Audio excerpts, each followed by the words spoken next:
saya akan buktikan, saya akan buka nih untuk menggapai Islam yang rahmatan lil alamin. Kalau orang bodoh mah cukup satu wanita, kalau orang pintar bisa banyak wanita.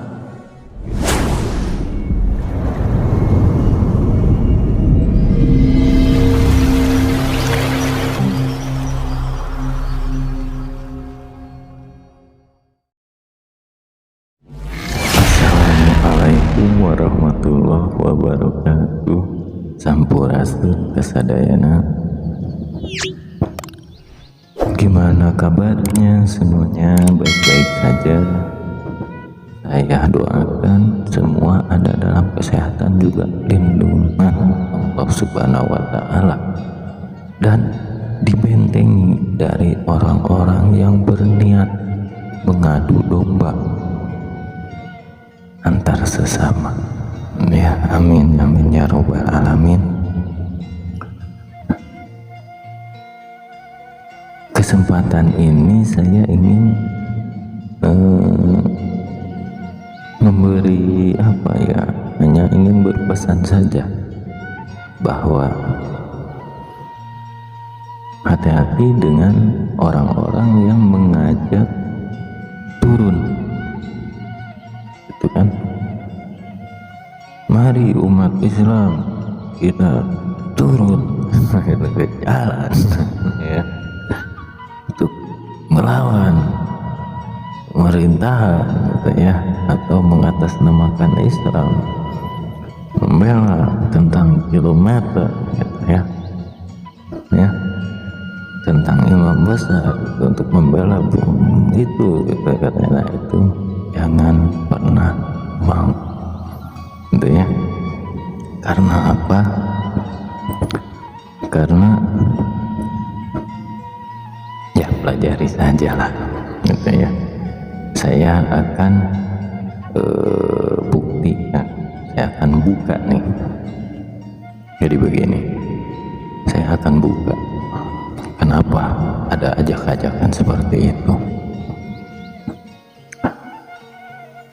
Satu, Islam itu rahmatan lil alamin. Diadakannya Islam untuk apa? Untuk berdamaian, gitu ya. Itu yang pertama. Yang kedua,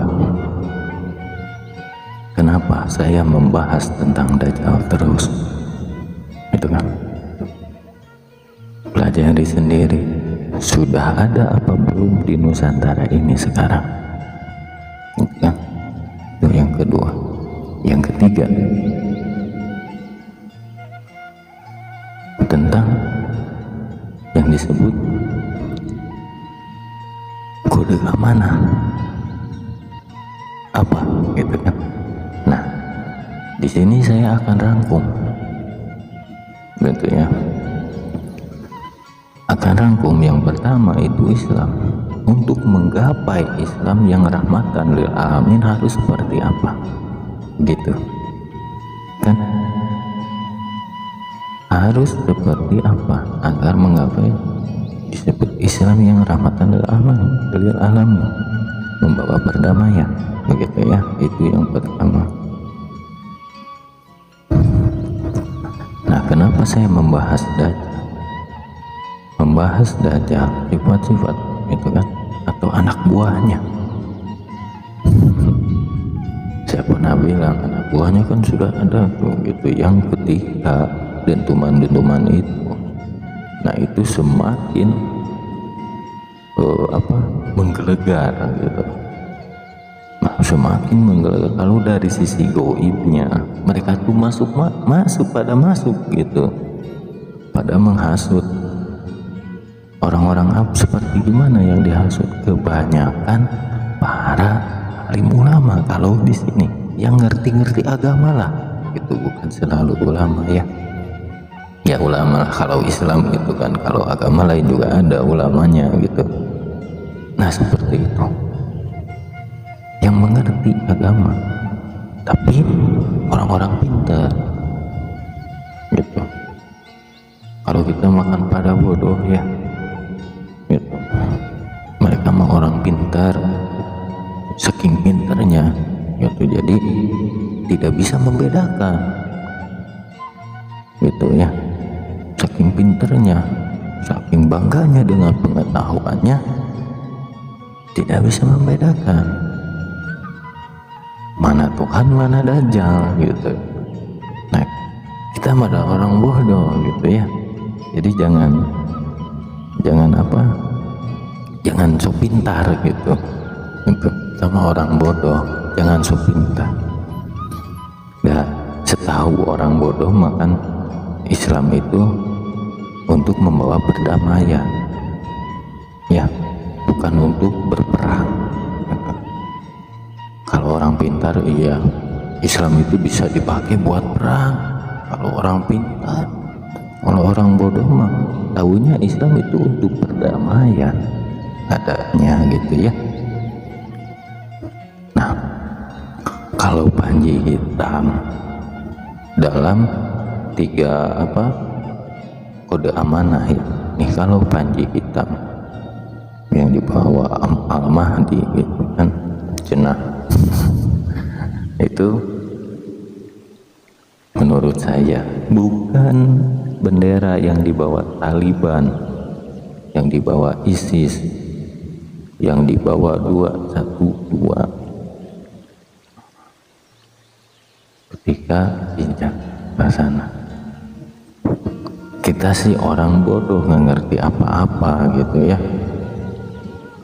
Jadi bukan itu kalau menurut saya Panji Hitam itu ya. Kalau orang bodoh hanya taunya hitam itu seperti elemen tanah, elemen warna hitam berarti tanah. Itu kata orang bodoh. Seperti saya nih yang menjelaskan Panji Hitam itu elemen tanah. Itu kan orang bodoh mah pasrah, tidak mengejar ibaratnya harta tahta wanita gitu kan. Ini mah orang bodoh, cukup satu wanita gitu kan. Kalau orang bodoh mah cukup satu wanita, kalau orang pintar bisa banyak wanita gitu ya, sampai ngurusin pakaian dalamnya. Itu orang-orang pintar. Kalau orang-orang bodoh mau pakai pakaian dalam atau enggak ya nggak apa-apa, kita mah ada orang bodoh ya gitu. Nah, kalau Panji Hitam itu kan tanah ya, bukan bendera itu kan. Saking pintarnya kan orang pintar itu, bendera hitam itu yang ada tulisan itunya gitu kan. Kalau orang bodoh mah ya hitam itu tanah, elemen hitam, elemen bumi, tanah gitu kan. Manusia diciptakan dari tanah, akan kembali ke tanah. Itu Panji Hitam atau innalillahi atau pasrah, yaitu Al-Kahfi 1-10. Itu sih penilaian orang bodoh gitu. Orang pintar sih nggak tahu gitu ya. Orang bodoh mah terbatas gitu ya. Jadi begini, dalam kode amanah itu ya, dalam kode amanah itu sebenarnya untuk benteng kita, benteng umat manusia sebenarnya gitu kan.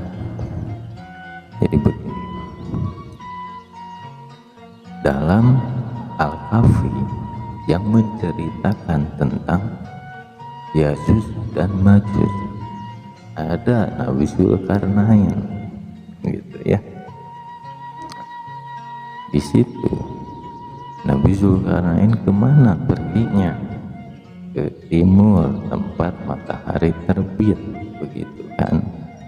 Di sini Nusantara ini timur, Nih menurut orang bodoh ya, jangan dipercaya. Di sini ini timur Nusantara ini ya.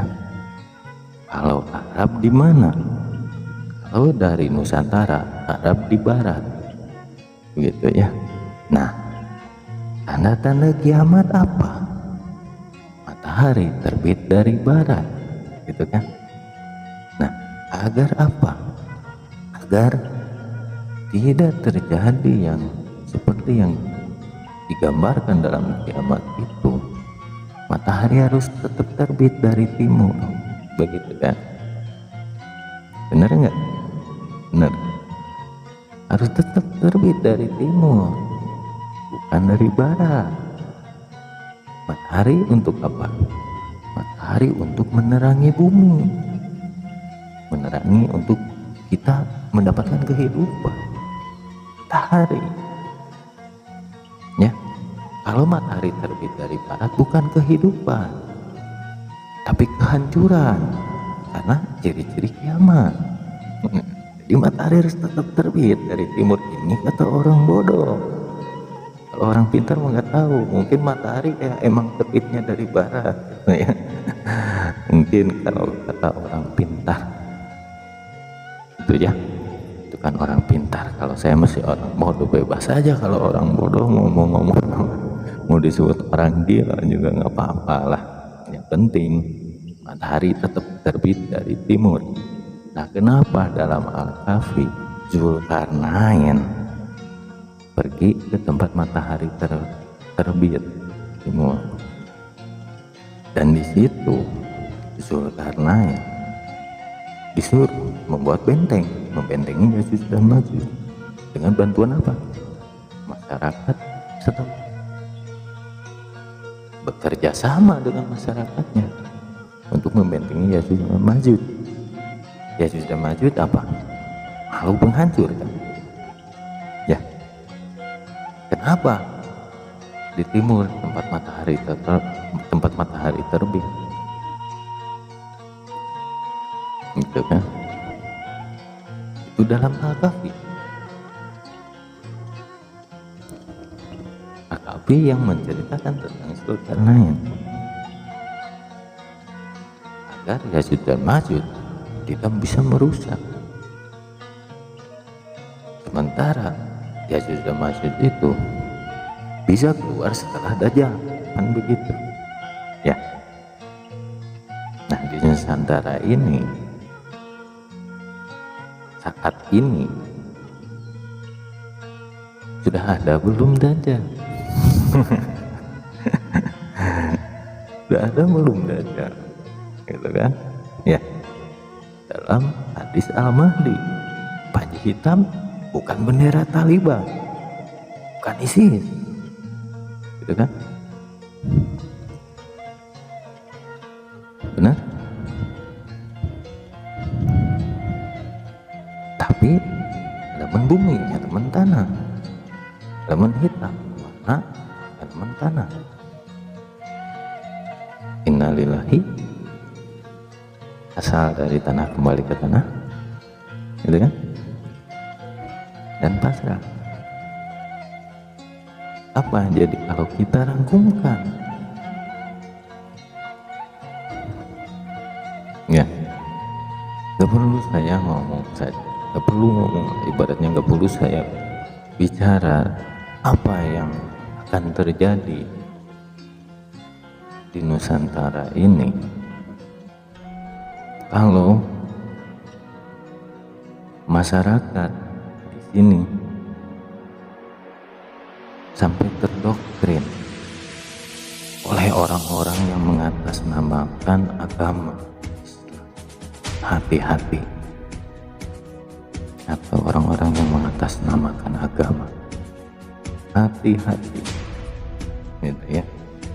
Ini sih menurut orang bodoh, tapi nggak tahu kalau orang pintar ya berpikirnya kayak gimana. Mungkin Islam diharuskan berperang, gitu ya. Itu orang pintar.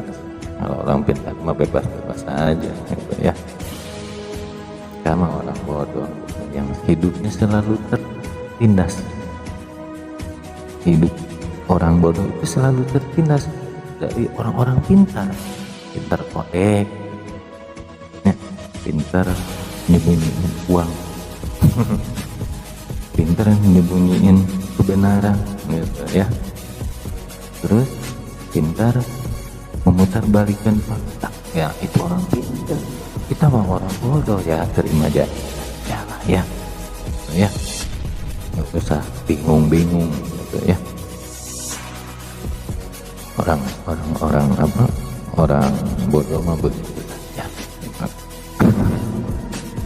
Kita mah orang bodoh, jadi nggak perlu tahu tentang apa, tentang akhir zaman, nggak perlu tahu gitu ya. Nggak masalah, nggak mau misalkan anak cucu kita ke depan sengsara, itu nggak masalah. Ya kan kita mah orang bodoh, bebas-bebas aja, nggak perlu mikirin anak cucu kita, nggak perlu.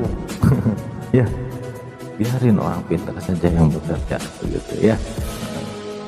Nah ketika kehancuran datang, itu yang disebut apa gitu kan, jangan sampai menyesal di kemudian hari ya.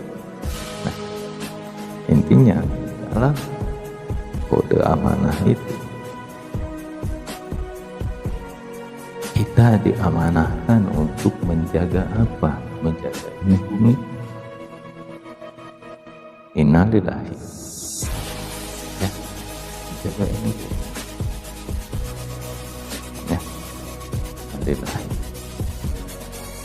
Terus yang dicontohkan Nabi Zulkarnain bekerja sama ya, silih asa, silih asi, silih asup, ulah silih aja gede gitu ya. Nah, itu sih menurut orang bodoh gitu ya. Kalau menurut orang bodoh saya begitu. Kalau orang bisa mau bebas, intinya kalau menurut orang bodoh, saya nih orang bodoh, Islam itu bukan mengajarkan untuk perang, apalagi melawan pemerintahan ya. Hanya orang-orang pintar, karena orang pintar saking pintarnya bisa beristri banyak gitu ya, tanpa memikirkan perasaan orang lain. Nah itu pintar gitu ya. Mudah-mudahan bisa bermanfaat gitu ya dari konten ini. Dan pesan saya satu, jangan mau dikendalikan oleh orang-orang pintar. Biarlah saya atau kita ini jadi orang bodoh ya, tapi jangan mau dikendalikan orang pintar. Jadi apalagi mengatasnamakan agama, jangan mau. Hati-hati di sini gitu ya. Sekian pembahasan kali ini, mudah-mudahan bermanfaat. Wassalamualaikum warahmatullahi wabarakatuh.